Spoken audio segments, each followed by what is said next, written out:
रजनी ने माता पिता की बात सुनी पर कुछ बोली नहीं। 3 साल पहले उसने MA तृतीय श्रेणी में पास किया था। कभी कोई धन की नौकरी ही नहीं मिल पाई थी। उसके साथ की 2-3 होशियार लड़कियां तो कॉलेजों में व्याख्याता के पद पर लगी हुई थी। जिन आकर्षक युवकों को अपना जीवन साथी बनाने का रजनी का विचार था, वे नौकरी पेशा लड़कियों के साथ घर बसा चुके थे। शादी और नौकरी दोनों ही दौड़ में वह पीछे रह गई थी। देख, कनाडा में बसने की किसकी इच्छा नहीं होती।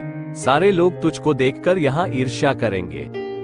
तुम छोटे भाई बहनों के लिए भी कुछ कर पाओगी, पिता ने कहा। रजनी को अपने छोटे भाई बहनों से बहुत लगाव था। पिताजी अपनी सीमित आय में उनके लिए कुछ भी नहीं कर सकते थे। वो सोचने लगी, अगर वो कनाडा चली गई तो उनके लिए बहुत कुछ कर सकती है, साथ ही विकास को भी बदल देगी। उसकी वेशभूषा में तो परिवर्तन कर ही देगी। रजनी माँ के गले लग गई। माँ, जैसी आप दोनों की इच्छा है वैसा ही होगा। रजनी के पिता तो खुशी से उछल ही पड़े। उन्होंने बेटी का माथा चूम लिया। आवाज देकर छोटे बच्चों को बुला लिया। उस रात खुशी से कोई न सो पाया। 2 सप्ताह बाद रजनी और विकास की धूमधाम से शादी हो गई। 3-4 दिन बाद रजनी जब कानपुर से विकास के साथ दिल्ली वापस आई, तब विकास उसे कनाडा के उच्चायोग ले गया और उसके कनाडा के अप्रवास की सारी कार्रवाई पूरी करवाई। कनाडा जाने के 2 हफ्ते बाद ही विकास ने रजनी के पास $1000 का चेक भेज दिया। बैंक में जब रजनी चेक के भुगतान के लिए गई तो उसने अपने नाम का खाता खोल लिया। बैंक के क्लर्क ने जब बताया कि उसके खाते में 10,000 रुपए से अधिक धन जमा हो जाएगा तो रजनी की खुशी की सीमा न रही। रजनी शादी के बाद भारत में 10 महीने रही। इस दौरान कई बार कानपुर गई। ससुराल वाले उसे बहुत अच्छे लगे। वे बहुत ही खुशहाल और अमीर थे। कभी भी उन्होंने रजनी को इस बात का एहसास नहीं होने दिया कि उसके माता पिता साधारण स्थिति वाले हैं।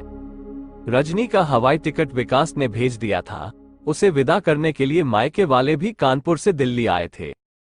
लंदन हवाई अड्डे पर रजनी को हवाई जहाज बदलना था। उसने विकास से फोन पर बात की। विकास तो उसके आने का हर पल गिन रहा था। मॉन्ट्रियल के हवाई अड्डे पर रजनी को विकास बहुत बदला हुआ लग रहा था। उसने कीमती सूट पहना हुआ था। बाल भी ढंग से संवारे हुए थे।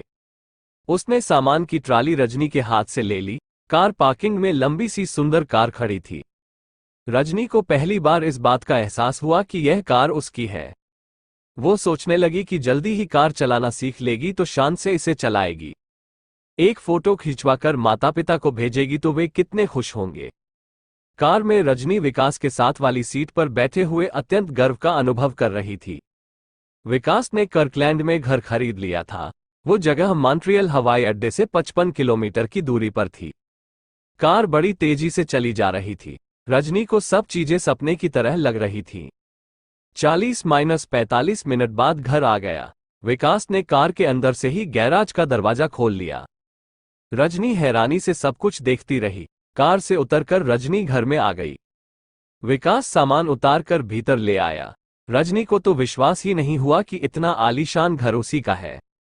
उसकी कल्पना में तो घर बस 2 कमरों का ही होता था, जो वो बचपन से देखती आई थी।